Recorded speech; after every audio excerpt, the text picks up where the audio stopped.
se pueden quedar a vivir aquí en la propiedad comunal que dicen que es su tierra, pero lo que va a pasar es de que ustedes nos van a pagar por vivir ahí, nos van a pagar como una renta, ¿sí? Por usar esas tierras. Eso era lo que sucedía con la propiedad comunal. Una aclaración que quiero hacer también aparte en la encomienda. Creo que la figura de la propiedad de la tierra de la encomienda era la más completa y era como la más importante. El que era encomendero pues era porque estaba directamente recomendado por el rey de España para que utilizara la tierra las personas que vivían en ella, que mandara el fruto de ese producto hasta España, pero también tenía una encomienda, también tenía una labor: evangelizar, ¿sí? Y formar académicamente a los que vivían en esos territorios. Entonces, por eso es que nuestra región, que fue la región de Don Juan de Villaseñor y Orozco, pues tenemos una importante,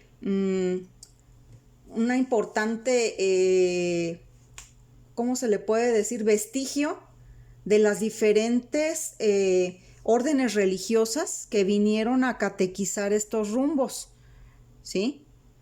Como los jesuitas, por ejemplo, los agustinos, ¿sí? Los agustinos. Entonces ellos, todas estas órdenes religiosas, pues de alguna manera fueron traídas por Don Juan de Villaseñor y Orozco, y aparte de catequizar, pues también se encargaban de la educación, de la formación académica. Bien, ahora sí vamos a las actividades económicas del virreinato. ¿Cuáles fueron las principales actividades económicas del virreinato? La que más le interesaba a los españoles era esta de abajo, la minería.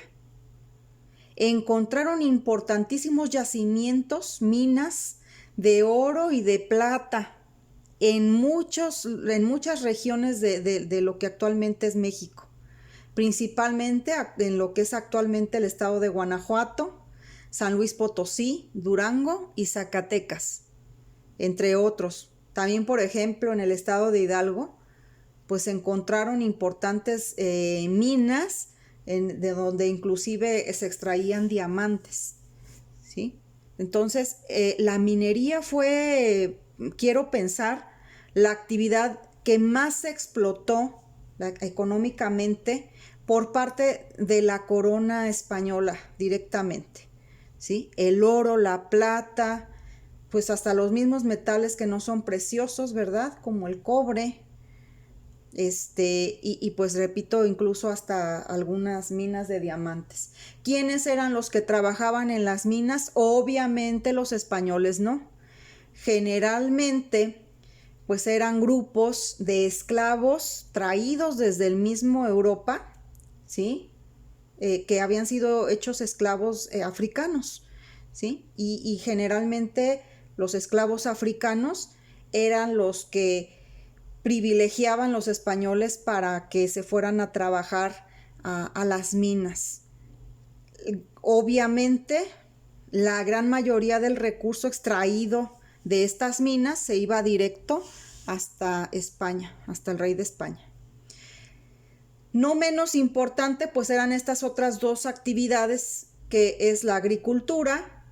Repito, pues se da un importante intercambio en cuanto a esta actividad económica, dado a que México tenía riqueza en cuanto a ciertos frutos de la agricultura que Europa no tenía y que para los europeos eran como que algo muy novedoso. El hecho de la convivencia entre españoles e indígenas logra un perfecto mestizaje que va más allá únicamente de la mezcla de razas, también va en la mezcla de costumbres, de cultura, de alimentación, por ejemplo. Y es que en ese momento se empieza a llevar hasta Europa maíz, frijol, chile, algodón, caña de azúcar, flor de tabaco, flor de calabaza, la misma calabaza, etcétera, ¿no? El cacao, que era otro de los productos más importantes de la agricultura en Nueva España, ¿sí? Y sin embargo, por ejemplo, de España se traen algunos otros productos que se empiezan, como les repito, a mestizar con los productos propios de estas tierras. Otra actividad económica importante pues fue la ganadería, que si bien en la cultura prehispánica no era muy común, podemos decir que la crianza que había en la época prehispánica estaba basada básicamente en aves, y no era muy cotidiano el hecho de que se consumieran carne, por ejemplo. Sí se llegaba a consumir, por ejemplo, el guajolote, que era el guajolotl, ¿verdad? Que de hecho, pues ahora se convierte en pavo y se lleva a todas las fronteras, ya precisamente gracias a este mestizaje, a la intervención de los españoles en Nueva España, y llevar todo este tipo de productos hasta allá, y que se conocieran y se empezaran a consumir, ¿verdad? Lo que se trajo de España, pues principalmente es ganado, como los caballos, ¿sí? En México no había caballos. De hecho, les comentaba yo que para los habitantes indígenas de nuestra región, pues fue impresionante ver salir esas grandes bestias de las embarcaciones de los españoles, ¿sí?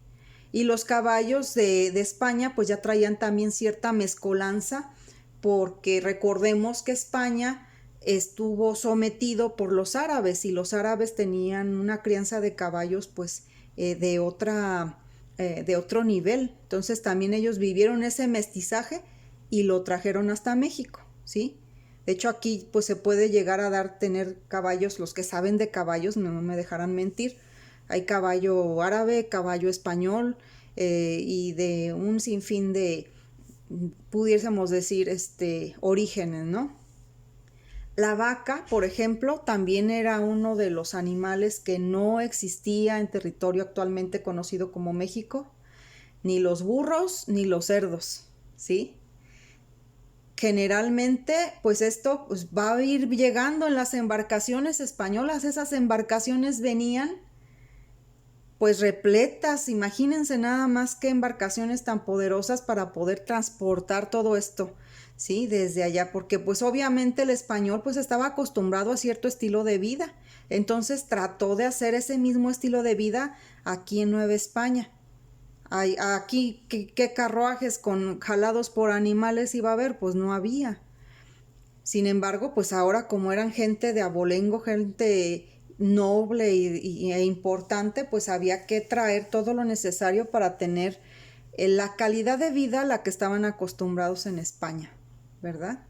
Entonces, por eso es que vienen caballos, vacas, burros. Los cerdos estaban parte ya de la alimentación de los españoles, el consumo de la carne, ¿sí? Y por ende, pues había que traer todos estos animales tanto para el trabajo, para el transporte, como también para la alimentación de los españoles. Poco a poco, pues vamos haciendo mestiza nuestra alimentación, y se va implementando el uso de estos animales como alimento en algunos platillos originales de nuestras tierras. Bien, en cuanto a la organización social de la Nueva España, pues tenemos que sí había una distinción muy específica de las clases sociales, ¿sí? Había importancias. Y dentro de la Nueva España, pues el principal nivel que existía era el de los peninsulares, ¿sí? Esta era la pirámide bajo la cual se regían las clases sociales en la Nueva España. Los peninsulares eran la clase social, pudiésemos decir, más importante en Nueva España. ¿Quiénes eran estos peninsulares? Los españoles. Se le llamaba así porque precisamente España es una península, ¿sí? Por eso se les llamaban peninsulares. o españoles. Ahora sí que despectivamente los originales de estas tierras les empezaron a llamar también gachupines, pero esa ya es otra historia mucho más adelante, ¿verdad? Pero bien, entonces los peninsulares era la clase social compuesta por todos los españoles que se venían a vivir al territorio de la Nueva España. Enseguida de los peninsulares estaban, aquí tengo un error garrafal, déjenme lo corrijo.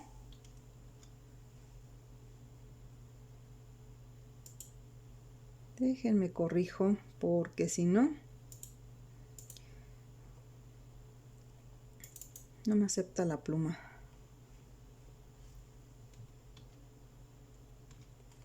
Bien.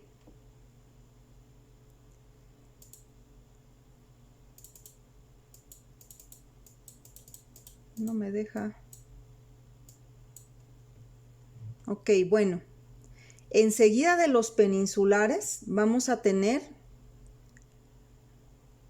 a los criollos, ¿sí? Por favor, anótenlo ustedes por ahí. Déjenme ver si acá lo tengo correcto. Sí, acá está correcto. Enseguida de los peninsulares o españoles tenemos a los criollos.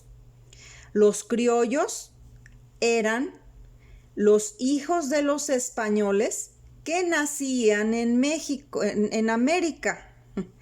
Recuerdo nuevamente, no puedo decir México porque no era México, ¿verdad? Los hijos de los españoles que nacían en Nueva España o en América, porque no nada más era el territorio de Nueva España, era también había otros virreinatos, ¿sí? Entonces, los hijos de los españoles que nacían en América se les llamaba criollos y eran españoles también de alguna forma puros. ¿Por qué? Porque eran hijos de español y española, ¿sí? No tenían ninguna otra mezcla, ¿sí? Estas eran razas puras. De hecho, en la pirámide que les pone aquí yo les marco con un color más oscuro las que se consideran como razas puras, ¿sí? Y aquí me faltó los criollos. Aquí abajo de peninsulares me faltaron los criollos, ¿sí? Los de las razas puras eran los peninsulares, los criollos, los indígenas y los negros. No tenían ninguna mezcla con ninguna otra raza. Y para tener importancia dentro de la Nueva España, era necesario que no hubiera mezclas, ¿sí? Entre razas. Eso era lo que marcaba el nivel de importancia. Entonces, los primeros y más importantes eran los españoles o peninsulares, los que venían de España. El segundo nivel lo ocupaban los criollos, que eran hijos de los españoles, ¿sí? Español y española. Enseguida voy a mencionar a los indígenas, porque esa es otra de las razas puras, ¿verdad? Que eran los habitantes originales de las tierras americanas, malamente llamados indígenas por lo que ya habíamos comentado cuando la conquista de América, que Cristóbal Colón se equivoca pensando que llega a las Indias y les denomina indígenas cuando no eran indígenas, ¿verdad? Eran americanos. Bien, entonces, esta también es raza pura. Los negros, ¿sí? Fíjense bien, ¿es más importante entonces un negro que un mestizo? Pues sí, porque ellos no son mezcla. Ellos vienen o provienen directamente de África, generalmente, repito, los traían como esclavos. Ya en Europa, pues se daba de forma importante el esclavismo, principalmente de esclavos africanos. Gente quien tenía el poder económico compraba a personas a su servicio para los trabajos más pesados y penosos que había. Entonces, al momento en el que se vienen los españoles, traen sus esclavos y entre ellos también pues empiezan a generarse pues un grupo poblacional importante. No se diga principalmente en los puertos, ¿sí? En las ciudades cercanas a los puertos, se dio mucho la injerencia de los esclavos negros que venían desde África. Ellos también eran una raza pura. En este nivel estaban los mestizos, que tenían pues cierto grado de importancia, no más porque de repente pues eran hijos de algún español o española con algún criollo, o con un indígena, ¿sí? El criollo pues también era español. Si el criollo se mezclaba con un indígena, pues también daba un mestizo, ¿sí? Una persona mestiza. De hecho, se dice que Malitzin, es reconocida ella, ¿verdad? Por ser pieza importante dentro de la historia de la conquista de México, ¿sí? Se dice que la Malinche o Malitzin fue la madre del mestizaje. Malinche, si ustedes hicieron la biografía, tuvo un hijo con Hernán Cortés, ¿sí? Yo les voy a recomendar mucho, a mí me gustó mucho, si les gustan las series, se las recomiendo, no está en Netflix, véanla en YouTube y búsquenla así como La Malinche, es una serie del Canal 11, de hecho la están repasando en Canal 11, creo que el martes, pero ya es tarde. Pero si la quieren ver completa, es una serie corta, como de 6 capítulos más o menos, ¿sí? Y está bien interesante porque de hecho toda la serie está basada en la visión que tuvo Malinche al respecto de la conquista de México, Tenochtitlan, y su relación con Hernán Cortés. Entonces Malinche estaba pues con una gran incertidumbre de cómo iba a ser su bebé cuando naciera, ¿sí? Porque pues ella era morenita, ella era indígena y pues Hernán Cortés pues era blanco, rubio, de ojos azules, ¿sí? Y se dice o se le reconoce a ella como una de las madres del mestizaje. Eso es precisamente otra de las clases sociales, pues también más o menos favorecidas dentro de la Nueva España. Sin tanta importancia que la de españoles y criollos, pero sí tenía importancia porque algunos de estos eran hijos de españoles, ¿sí? O de criollos y de algunos indígenas. Bien, y por último, en el último nivel de las clases sociales de la Nueva España tenemos a las castas. Y déjenme les enseño qué eran las castas. Las castas eran mezclas de todo con todo, ¿verdad? Obviamente se tenía que dar esta situación. Y más porque la cultura, principalmente la cultura de los españoles, pues era una cultura que no tenía respeto, inclusive a veces por la cuestión de la sexualidad. Fíjense que si algo tenían los pueblos prehispánicos era ese como respeto hacia la situación de la sexualidad, ¿sí? Y en el caso de los españoles, pues ya venían con una mezcolanza entre los árabes, etcétera. Entonces, pues sí trajeron, vamos a decirlo así, el desorden, ¿no? Y pues obvio, también en algunos podrá surgir el amor, ¿verdad? Se dice que en su gran mayoría muchos pues fueron situaciones que fueron originadas incluso hasta por violaciones. Pero en el caso, por ejemplo, de este sistema de castas, pues va a haber ocasiones en que también pues se dan las mezclas entre las personas y pues se va generando nuevas razas. Miren, por ejemplo, decían, esta imagen es una imagen real de la época, ¿eh? Esta imagen se tenía, obvio yo la tengo toda desfigurada porque la saqué de internet y la traté de ampliar, ¿verdad? Por eso se ve como ancha. Pero bien, esta la tenían en todos los bautisterios de los templos. Y saben qué es el bautisterio, ¿no? El lugar donde bautizaban a los niños. Entonces, antes de bautizar al niño, se determinaba, pues ahora sí que de qué clase era, ¿no? ¿Cuál iba a ser su casta?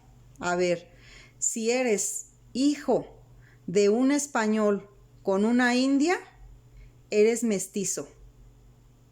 Pero fíjense bien, incluso hasta la discriminación en cuanto al sexo, porque fíjense, Si eres mestizo con una española, vas a dar castizo. Si eres un castizo y te casas con una española, tu hijo va a ser nombrado español, ¿sí? Pero no español original, este es como chafa. Si tú te eres español y te casas con una mora, vas a dar mulato, ¿sí? ¿Cuál era la mora? La mora era la que tenía descendencia árabe, porque incluso todo eso se viene desde Europa, se viene desde España, ¿sí? También de las embarcaciones españolas bajaron árabes, ¿sí? Árabes puros y mestizos, ¿sí? Mestizos entre árabe y español. Y esos mestizos entre árabe y español eran los moros, ¿sí? Si ya, bueno, nos dio aquí mulato, el mulato con española nos va a dar morisco, el morisco con española nos va a dar chino, chino con india nos da saltatrás, saltatrás con mulata nos va a dar lobo, lobo con china nos da jíbaro, jíbaro con mulata nos da albarazado, albarazado con negra nos da cambujo, cambujo con india nos da saimbango, saimbango con loba nos da calpamulato, calpamulato con carbujo nos da tente al aire con mulata nos da no te entiendo y no te entiendo con india nos da tornatrás. Esas eran las castas, era como les nombraban a las personas y en base, o sea, entre más mezclados estaban, menos, menos condición social tenían, ¿sí? Eran clase social más baja, más baja, más baja, más baja, más baja. E incluso lo alcanzamos a ver hasta en sus vestiduras. Los de acá arriba todavía visten más o menos bien. Y vamos descendiendo, vamos descendiendo, vamos descendiendo hasta que llegamos a la clase más baja que puede haber dentro del sistema social de la Nueva España. Así lo determinaron. Esa es una realidad. No debe de ser así. Todos valían lo mismo. Si eran la mezcla de lo que fueran, todos tenían la misma dignidad humana. Sin embargo, en el sistema social del virreinato, así se estipulaba el valor de las personas. Bien, ahí estábamos viendo en algún sentido, en la distinción de clases, estábamos viendo de alguna manera, pues una de las partes más grotescas de la época virreinal. Sin embargo, y afortunadamente, de la mano de los españoles y de las mismas órdenes religiosas, etcétera, se trae un aporte muy rico en la cultura, que de hecho, como mexicanos, a pesar de que el virreinato fue un periodo realmente, pues, no muy beneficioso para los pueblos originales, sí deja muchas riquezas culturales, ¿sí? en nuestro país, en lo que actualmente es nuestro país.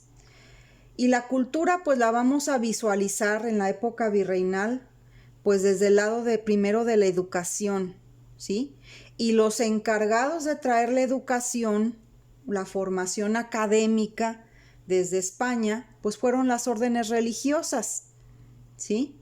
Franciscanos y jesuitas principalmente. Y creo que la mayor riqueza, no por discriminar a los franciscanos trajeron un aporte muy importante en cuanto a la educación y en cuanto a la fe y en cuanto al trato de las mismas culturas indígenas, ¿sí? Los respetaron mucho, pero los jesuitas, la orden de los jesuitas fue pues la que trajo el saber y un saber abierto, primero para las clases más favorecidas, pero poco a poco, pues este saber va a irse disipando hacia los criollos, ¿sí? Hacia los criollos de la Nueva España, y estos criollos van a empezar a generar, gracias a la educación, a la formación de los jesuitas, van a empezar a generar ideas del movimiento ilustrado que van a dar como fin último el logro de la independencia de México, ¿sí? Entonces esa es la importancia que tiene la educación de los jesuitas en este virreinato. De hecho, hubo un punto en el que para el virrey fue incómodo tener a los jesuitas porque los jesuitas hablaban de justicia, de derechos, de todo lo que nos habla la Ilustración, ¿sí? Entonces, pues eso ponía como que a la gente en armas, ¿no? Los levantaba en contra precisamente del sometimiento del virrey, principalmente los criollos. Entonces, la formación jesuita pues fue parte fundamental para que posteriormente se pudiera consolidar la independencia de nuestro país. Otra parte cultural importante pues fue el arte. En el arte se desarrolló ahora sí que toda la esencia tanto de indígenas como de criollos como de mismos españoles. ¿Quiénes trabajaban o quiénes hacían todo este arte churrigueresco tan elaborado en las iglesias? Los indígenas. Y de hecho, los mismos indígenas, al trabajar escondidamente, veladamente dentro de los templos, hacían aportes de su propia cultura, muy escondiditos por ahí. Luego de repente se encontraba la imagen de algunos de sus dioses de antes de la llegada de los españoles. Y obvio, de la mujer, de la imagen de la Virgen que unió a estos dos mundos, la Virgen de Guadalupe, ¿sí? Entonces, el arte barroco, la arquitectura, todo lo que nosotros tenemos como parte de la riqueza del virreinato, pues es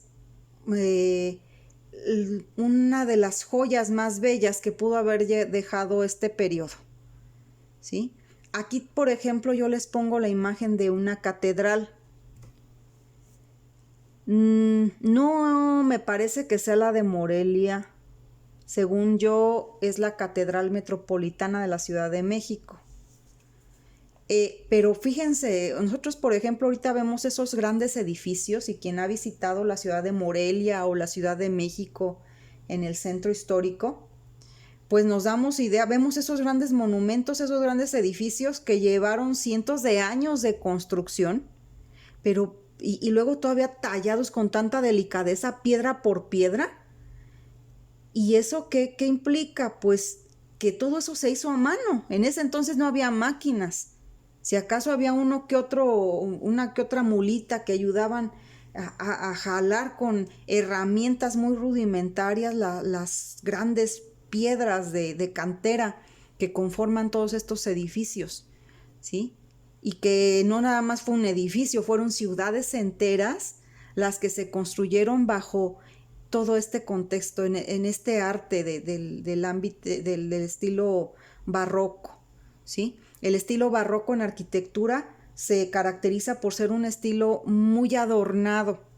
O sea, no nomás es de poner las piedritas una sobre otra y ya armas y haces la casita, no, es darle un movimiento artístico a través de la escultura de la piedra, ¿sí? Imágenes talladas, labradas de forma perfecta, no están mal hechas, están muy bien hechas, con unas manos muy sensibles como las manos de nuestros indígenas. Eso es lo que le debemos de reconocer al arte virreinal en cuanto a la arquitectura y la escultura. En la música, bueno, aquí nada más hacer la acotación, la gran mayoría de estas obras de arte, de arquitectura y escultura, pintura también, las vamos a encontrar principalmente bajo temas de carácter religioso. Fíjense que esa inclusive fue otra estrategia que utilizaron las órdenes religiosas para catequizar a los indígenas, ¿sí? Ponerlos a construir los templos, ponerlos a conocer a sus santos, por ejemplo, y hacer las esculturas de los mismos, labrarlas a mano, ¿sí?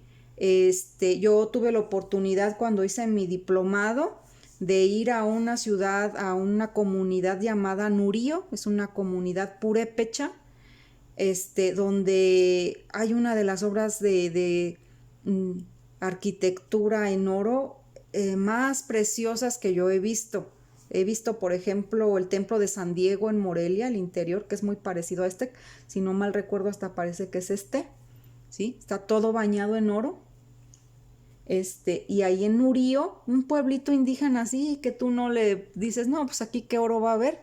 No, hombre, un granero que tú abres y que está dedicado a la Virgen María. Es una capilla pequeña, pero es una preciosidad. Y en el techo de esa capilla, en su artesón, así se le llama a la estructura de madera que hacen para hacer las obras de arte, en ese artesón, todo bañado en oro, están cada uno de los pasajes de la letanía del rosario. Entonces ponían a los indígenas, dibujo por dibujo, a aprenderse la letanía del rosario a la Virgen María. ¿Sí? Entonces esa era la forma también de catequizar. Bien, por otro lado, pues también hubo música, ¿sí? Se creó en ese entonces para nuestro servicio aquí en Michoacán el Conservatorio de las Rosas en Valladolid. Y pues principalmente estaba dedicado para la música sacra, ¿verdad? Para la música del templo, esa es la música sacra. Y en literatura, pues vamos a tener como artistas destacados a una mujer que incluso se hace monja, se hace religiosa, con la intención de tener acercamiento a los libros, a la formación académica, porque la mujer en aquel entonces pues no tenía facilidad para estudiar, ¿sí? La educación estaba dirigida única y exclusivamente a los hombres. Y sobre todo y principalmente pues también a los hombres que estaban en un seminario. No cualquiera tenía acceso a libros y documentos importantes de la filosofía, por ejemplo. Y es por esto que esta mujer, Juana de Asbaje, así se llamaba, era su nombre original, decide ingresar al convento, ¿sí?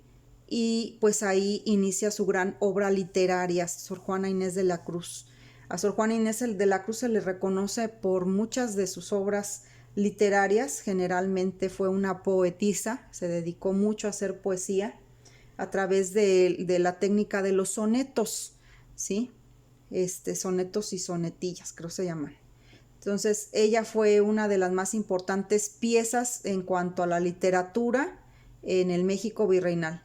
Y otro fue Juan Ruiz de Alarcón y Carlos Sigüenza y Góngora. De hecho, Carlos Sigüenza y Góngora va a ser uno de los principales historiadores, no solo de la época virreinal, sino de la época prehispánica, ¿sí? De acuerdo a sus hallazgos dentro del lugar.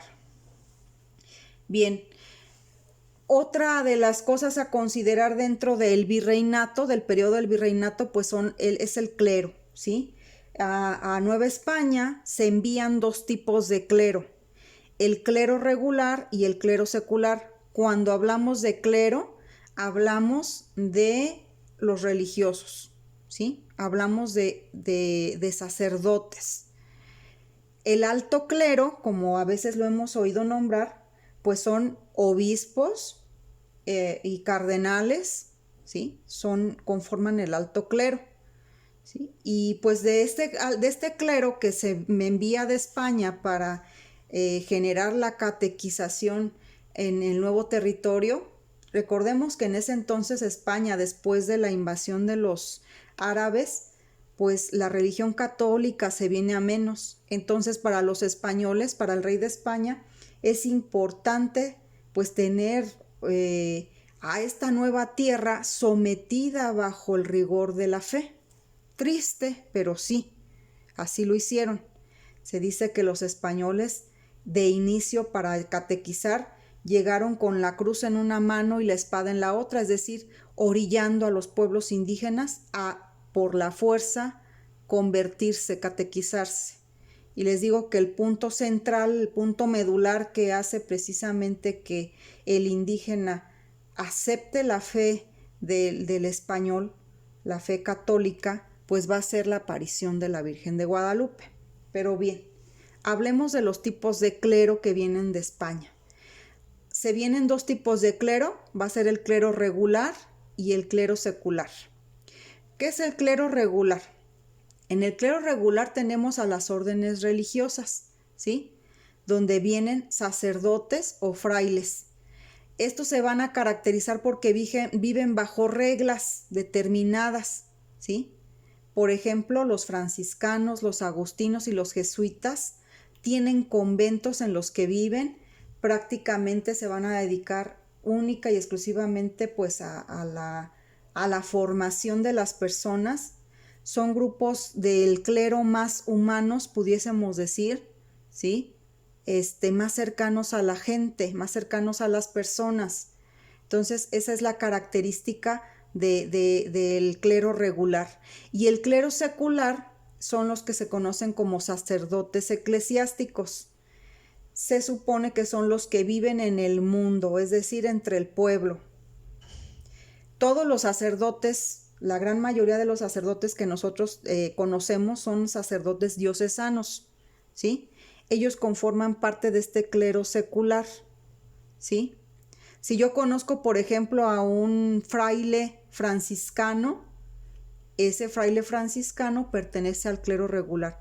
Ellos tienen que vivir en comunidad, tienen ciertas reglas para vivir. O sea, no pueden estar como el clero secular. Por ejemplo, hay padres que tienen su casa, el señor cura vive en una casa que le asigna el obispo, ¿sí? Que pertenece precisamente a la parroquia y esa persona forma parte del clero secular. Los sacerdotes del clero secular, de hecho, pueden tener propiedades, ¿sí? Pueden ser dueños de una casa, pueden ser dueños de un carro, pueden ser dueños de un terreno, ¿sí? Y los del clero secular, dentro de sus reglas está la pobreza, ¿sí? Que no deben de tener posesión alguna, no tienen nada. Ellos por eso viven en comunidad. Todo lo que tienen es de todos. Y los espacios donde viven no le pertenecen a un solo padre pertenecen a todos. Entonces esa es la diferencia entre el clero regular y el clero secular. Y yo siempre he pensado que en la realidad este clero regular de repente sí está más cercano a las personas.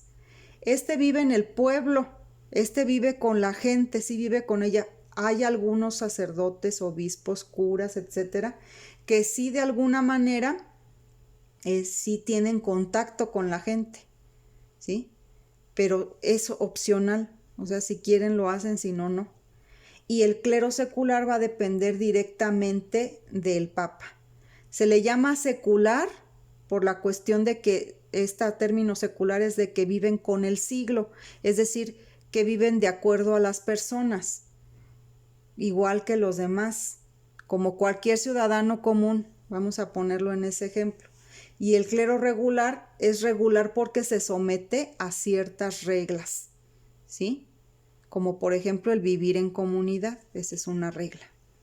Bien, no sé si ahí haya alguna duda o pregunta. Y con eso prácticamente, muchachos, pues concluimos este tema sobre las características del México virreinal. Repito nuevamente, ¿hay alguna duda o pregunta?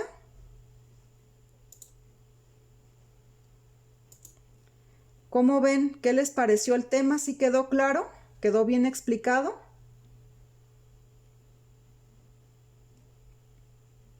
¿Alguien hábleme? Díganme sí, díganme no, díganme qué aburrido, yo me dormí. Ay, maestra, no despierte. Apenas que estaba agarrando sabroso el sueño. Alguien dígame algo siquiera. ¿Se siente feo? Que no le hablen a uno. Sí, Ay, gracias Diana, gracias por participar. Qué bueno que les haya quedado pues más o menos claro. Yo trato de ponérselos más o menos a entenderlo. Créanme que a mí, si hubo alguna de las clases que pasé de noche, fue la clase de historia en la prepa.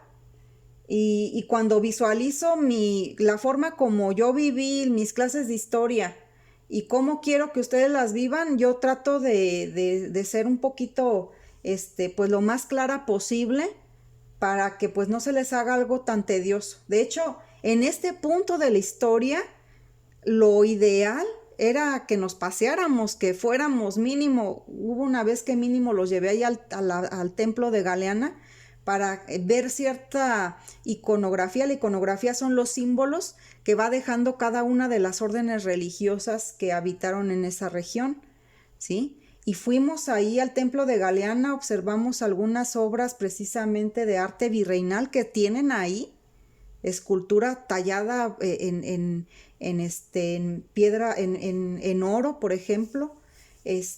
Cuiden mucho lo que tienen, las riquezas que tienen en su parroquia, porque de verdad que es arte invaluable, ¿sí? Y aparte la misma estructura del templo, lo que queda de la original, pues todavía es parte de esa expresión artística que hubo en la época virreinal. De hecho, pues yo creo que ustedes lo saben, y si no lo saben, pues la parroquia de Galeana fue primero que la de Puruándiro, ¿sí? Dependía directamente de la parroquia pues de la capital de la encomienda de don Juan Villaseñor, de Huango, que es actualmente Villamorelos, ¿sí? Hay un camino que en línea recta llega más pronto a Villamorelos de ahí de Galeana que a Puruándiro. Ya después de Galeana fue Puruándiro, ¿sí? Entonces, para que ustedes conozcan y sepan la importancia y qué fue lo que pasó en sus comunidades en este periodo de la llegada de los españoles. Nosotros ya no nos podemos decir 100% indígenas. Nosotros ya somos mestizos. Tampoco somos criollos. ¿Por qué? Porque no somos hijos directamente de españoles. Ni su papá ni su mamá hablan así, jolines, ¿verdad que no? Son mestizos. Todos somos ya mestizos. Y ya no se nos llama mestizos, se nos llama mexicanos, ¿sí? Ya somos una raza original, si pudiéramos decir. Entonces, esta es la importancia del por qué conocer todo lo que ha pasado antes que nosotros, para que nosotros realmente tengamos una calidad de ciudadanos mexicanos, el reconocimiento como parte importante de esta nación, ¿sí? Sin ninguna raza ni nada. Incluso hasta el origen de nuestros mismos apellidos. Todos tenemos, la gran mayoría, tenemos apellidos que provienen directo de los españoles, de los primeros españoles que llegaron a esta región. Porque, por ejemplo, quienes tienen ciertas raíces indígenas van a encontrarse con que tienen apellidos prácticamente que son un nombre de persona, ¿sí? Porque fue como los españoles los fueron designando. Habrá algunos otros que sí conservan apellidos de origen indígena, ¿sí? Entonces, eso nos hace descubrir, esta parte de la historia de nuestro país nos hace descubrir de dónde provenimos, quiénes somos y por qué somos como somos. Y qué tendríamos que hacer para modificar ciertas cosas de lo que está mal, pues, en nuestra forma de actuar de repente, ¿verdad? Bien, bueno, pues este material junto con el de las diapositivas de la conquista de México ya se encuentran en Classroom. No los quiero ir a hacer a la escuela. De hecho, hoy hubo un mensaje muy determinante del gobernador de que nadie salga de su casa, que todos encerrados, y etcétera, ¿no? La situación en cuanto al número de contagios está muy crítica. Entonces, pues con la pena, pero vamos a utilizar nuestro Classroom. Las biografías, entonces, ¿qué, maestra? ¿Esas sí se las llevamos? Pues si ya las llevaron algunos, está bien, ya las recibo, ¿sí? Pero ¿para qué los hago a dar la vuelta en balde? Entonces, tómenmele fotos a las biografías, ¿sí? Para que vea yo que sí se están elaborando, ¿sí? Ya cuando se pueda, obvio, las tienen que presentar en físico, ¿sí? Ya cuando se pueda. Por lo pronto ahora les voy a pedir que si no las han llevado a la escuela, les tomen la fotografía, ¿sí? Y las suban. Ese sí se me hace, no lo he hecho, fíjense, no les he abierto el espacio para que suban. Sí, voy a poner la asignación, Rosy, es a lo que iba.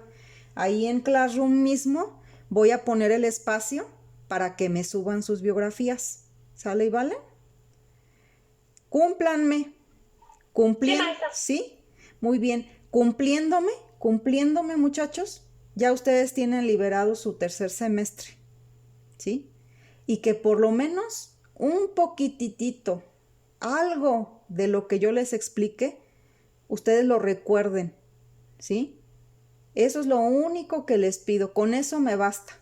No van a salir de aquí siendo unos historiadores. ¿Sí? Pero sí quiero que sepan de dónde provienen sus orígenes, nuestros orígenes, quiénes somos, que entendamos un poquito todo eso y con eso me doy por bien servida. ¿Sale? Bien, entonces, a partir de las 3 de la tarde, si no mal recuerdo, se va a aperturar el cuestionario. Yo les aconsejo, ¿sí?, que se den el tiempo para darle una buena repasadilla a las diapositivas antes de contestarlo y que pues les vaya muy bien con sus respuestas. Igual pueden hacer una guía de las diapositivas para que se les haga más fácil ya de ahí sacar las respuestas, para contestar si quieren, ¿verdad? Entonces eso es lo que les propongo, ¿sale? El trabajo tiene como fecha límite de entrega la próxima semana, de hoy en 8. Creo que estoy siendo muy, muy permisiva en ese sentido, comprensiva, porque sé que mi trabajo no es el único que tienen, ¿sí? Y en ese sentido, porque quiero que me cumplan. Entonces, háganme ustedes ese favor, ese paro, como dicen ustedes, de que para el día miércoles ya me tengan listo mi trabajo. ¿Sale? Con eso les voy a evaluar nada más el tercer parcial. Entonces, pues espero sus trabajos. No sé si hay alguna pregunta o duda.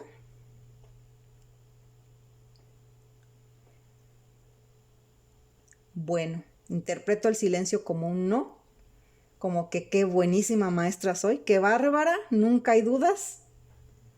Tengo unos alumnos que nunca tienen dudas, me entienden al 100% todos, que bueno, me da mucho gusto. Pero bien, de todas maneras quedo al servicio, al pendiente en WhatsApp para cualquier otra duda o pregunta. Les agradezco muchísimo a todos el haberse dado este tiempo, el haberme dado la oportunidad para reunirnos.